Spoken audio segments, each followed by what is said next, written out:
Assalamualaikum warahmatullahi wabarakatuh. Pada kali ini, saya akan membahas tentang dataset Heart Attack Risk Prediction. Sebelumnya, saya izinkan perkenalan terlebih dahulu. Nama saya Krisna Bimantoro dengan NIM akhir 254 dari kelas Statistika. Jadi pada kali ini memiliki daftar isi sebagai berikut. Pertama ada penjelasan dataset yang akan saya gunakan, terus ada uji asumsi klasik regresi, kemudian ada pemodelan regresi, ada uji partial regresi, kemudian uji simulation regresi, dan uji kebaikan model. Jadi pertama penjelasan dataset. Jadi apa itu heart attack risk prediction? Nah, jadi heart attack risk prediction itu memiliki tujuan sebagai sumber daya untuk mendalami dinamika rumit, kesehatan jantung dan faktor prediktornya.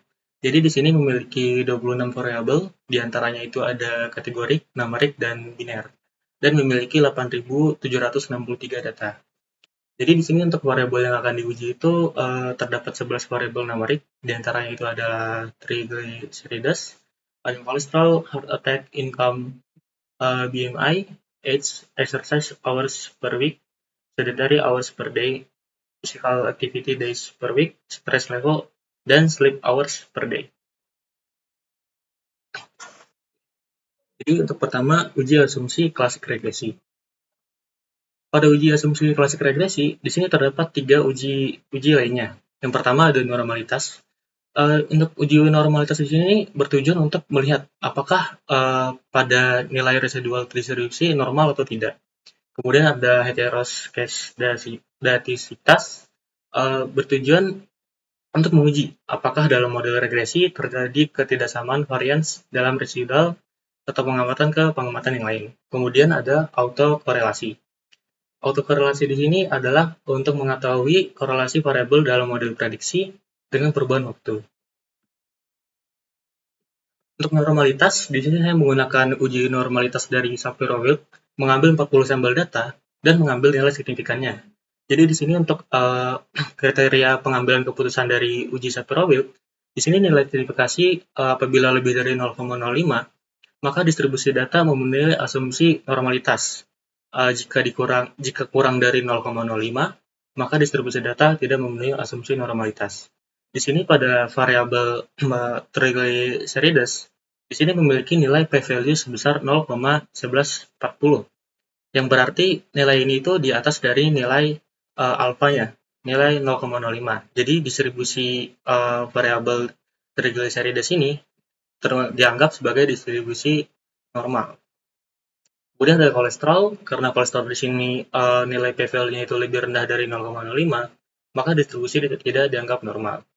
Begitu terus untuk variabel-variabel selanjutnya. Pada variabel heart attack, di sini heart value-nya itu 0,026, yang merupakan ini di bawah dari 0,05. Jadi distribusi tidak dianggap normal. Kemudian ada income, di sini nilainya itu lebih dari 0,05, maka itu dianggap normal. Ini juga untuk kelima variabel lainnya diuji menggunakan Shapiro-Wilk. Jadi di sini contohnya pada exercise hours per week. Di sini untuk nilai p-value-nya itu 0,019426 sekian. Jadi di sini distribusi tidak dianggap normal karena kurang dari nilai alfanya. Selanjutnya ada heteroskedastisitas simultan. Nah, jadi di sini untuk uji heteros ini saya bagi menjadi dua. Jadi ada simultan dan ada parsial. Nah, jadi di sini uji heteros ini saya menggunakan uji Bayes-Pagan, dilakukan dengan mengambil keseluruhan data variabel independen terhadap variabel dependen, dan kriteria pengambilan keputusan dari uji Bayes adalah sebagai berikut. Jadi jika nilai signifikannya itu lebih dari 0,05, maka tidak terjadi heteros. Nah, jadi di sini nilai heteros itu jika dia tidak terjadi, maka itu merupakan data yang baik gitu. Jadi jika kurang dari 0,05, maka terjadi heteros. Nah, jadi jika tidak terjadi heteros itu bisa dinamakan sebagai homogenisitas. Jadi di sini variabel Y-nya itu yaitu triglycerides terhadap ke 10 variabel lainnya. Jadi di sini mendapatkan p-value sebesar 0,718, yang artinya nilai ini itu di atas dari 0,05, yang artinya model regresi tidak mengalami heteros. Nah, kemudian ada heteroskeritas parsial. Nah, jadi di sini dilakukan untuk menguji heteros pada tingkat yang lebih rinci pada setiap variabel independen tertentu. Jadi di sini untuk nilai sertifikasinya itu sama seperti yang simultan. Cuma perbedaannya di sini diuji terhadap setiap variabel independennya. Contohnya di sini terhadap variabel kolesterol, di sini memiliki nilai p-value itu sebesar 0,472, itu di atas dari nilai alfanya. Otomatis dia model regresi tidak mengalami heteroskediasitas. Dan begitu terus untuk variabel-variabel selanjutnya. Dan ini untuk keempat variabel lain.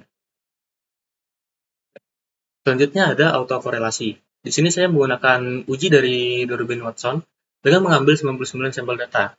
Kenapa 99 sampel data? Karena Durbin Watson itu hanya bisa sampai 100 sampel data doang. Jadi ini dengan ketentuan untuk mendeteksi adanya autokorelasi dengan uji Durbin Watson. Jadi di sini untuk ketentuannya sebagai berikut. Jadi nilai DW di bawah min 2 artinya terdapat autokorelasi positif di antara min 2 sampai plus 2. Artinya tidak ada autokorelasi, dan di atas plus 2 artinya terdapat autokorelasi negatif. Jadi di sini ujinya itu sebagai secara simultan.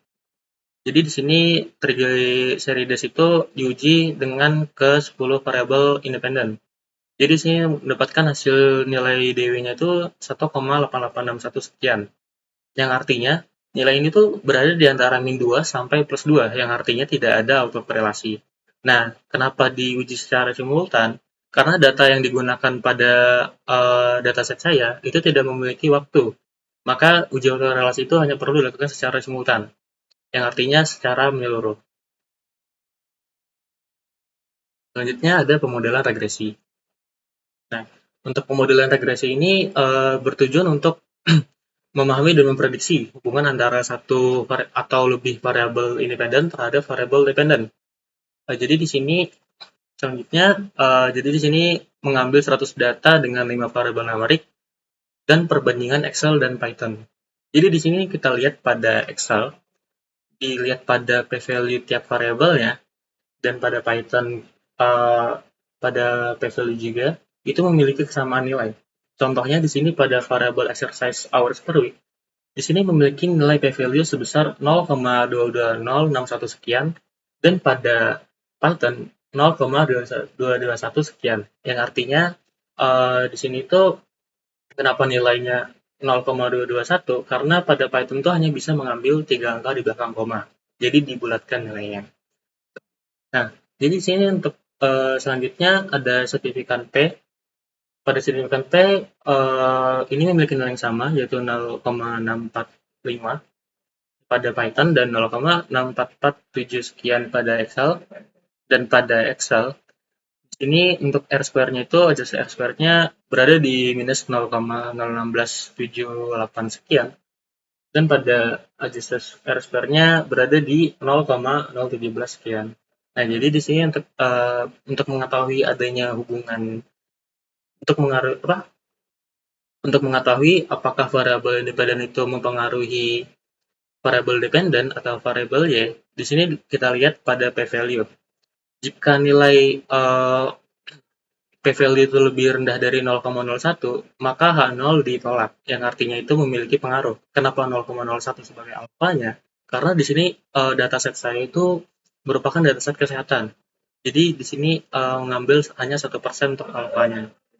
Kita lihat di sini kelima variabel itu tidak memiliki angka di bawah 0,01, yang artinya kelima variabel ini tidak memiliki pengaruh apapun terhadap variabel Y-nya. Variabel Y di sini adalah kategori series. Dan untuk signifikan juga sama. Apabila di bawah 0,01, dia memiliki pengaruh dari ke semua variabel terhadap variabel Y-nya. Jadi di sini untuk variabel untuk nilai signifikan F-nya itu merupakan 0,644, yang artinya itu merupakan di atas 0,01, yang artinya itu tidak memiliki ke semua variabel itu tidak memiliki pengaruh terhadap variabel F-nya. terhadap variabel y-nya. Kemudian pada R-square-nya di sini terdapat minus, yang artinya itu sangat jauh dari angka 0, yang artinya semua variabel di sini itu memiliki nilai yang sangat jauh dan tidak ada hubungannya dengan variabel y-nya.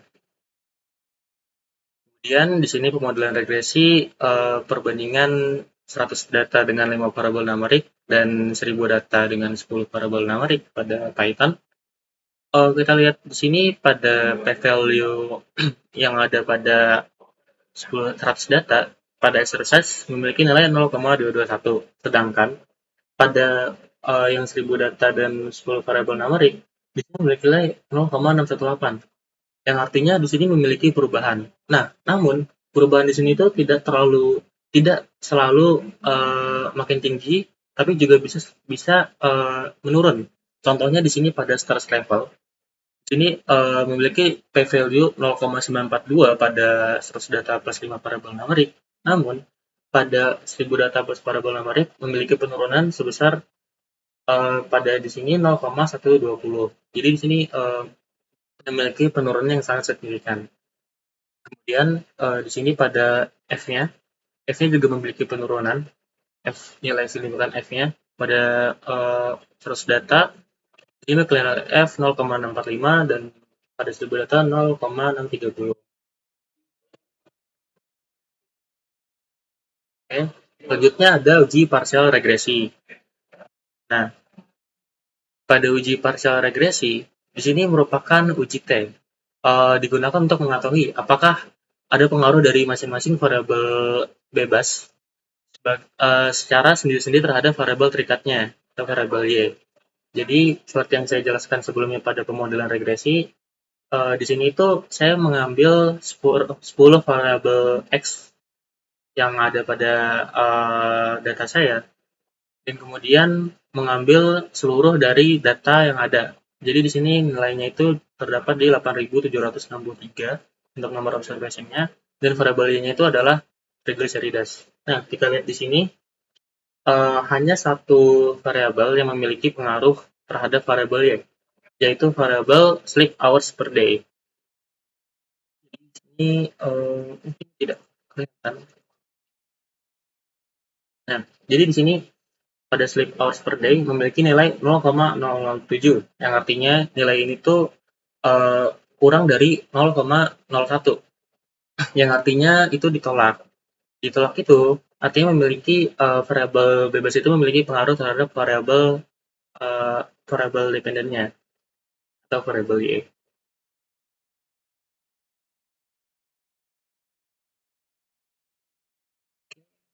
Selanjutnya ada uji simultan regresi. Nah, untuk perbedaan dari uji simultan regresi dan uji simultan regresi dan uji parsial regresi. Jadi di sini uji simultan itu menggunakan nilai dari signifikan F dan digunakan untuk mengetahui ada atau tidaknya pengaruh secara bersama-sama atau simultan antara variabel independen terhadap variabel dependennya. Jadi di sini bisa dilihat pada nilai signifikan F-nya memiliki nilai 0,221, yang artinya ini nilainya itu lebih besar dari alfanya. Maka H0 diterima dan H1 ditolak, yang artinya pada uji simultan regresi ini ke semua variabel itu tidak memiliki pengaruh secara bersama-sama terhadap variabel dependennya. Selanjutnya ada uji kebalikan model. Pada uji kebalikan model, kita di sini bisa mengetahui seberapa besar variabel bebas mempengaruhi variabel terikat. Jadi di sini untuk R-square-nya itu berkisar antara 0 sampai 1. Dengan ketentuan semakin mendekati angka 1, berarti semakin baik. Nah, jadi di sini itu untuk adjusted R-square-nya itu bahkan bernilai 0,00. Yang berarti dari semua variabel yang ada pada data yang diuji, semua variabel bebas yang diuji terhadap variabel Y, di sini tidak memiliki pengaruh apa-apa terhadap variabel Y. Mungkin di sini ada sleep hours per day yang memiliki pengaruh signifikan terhadap variabel Y-nya. Namun, Ini variabel Y itu memiliki nilai yang dipengaruhi oleh variabel-variabel luar yang diuji sekarang. Contohnya, mungkin ada pengaruh dari variabel kategorik atau variabel biner lainnya. Atau juga di sini tergantung dari pasien-pasien yang diuji. Jadi memiliki memiliki nilai tes tersendiri.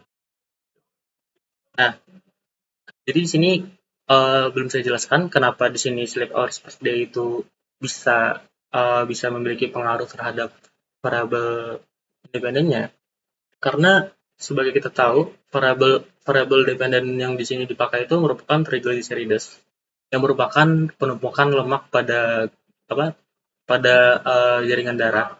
Jadi di sini eh, lamanya tidur itu mempengaruhi dari triglyceridesnya.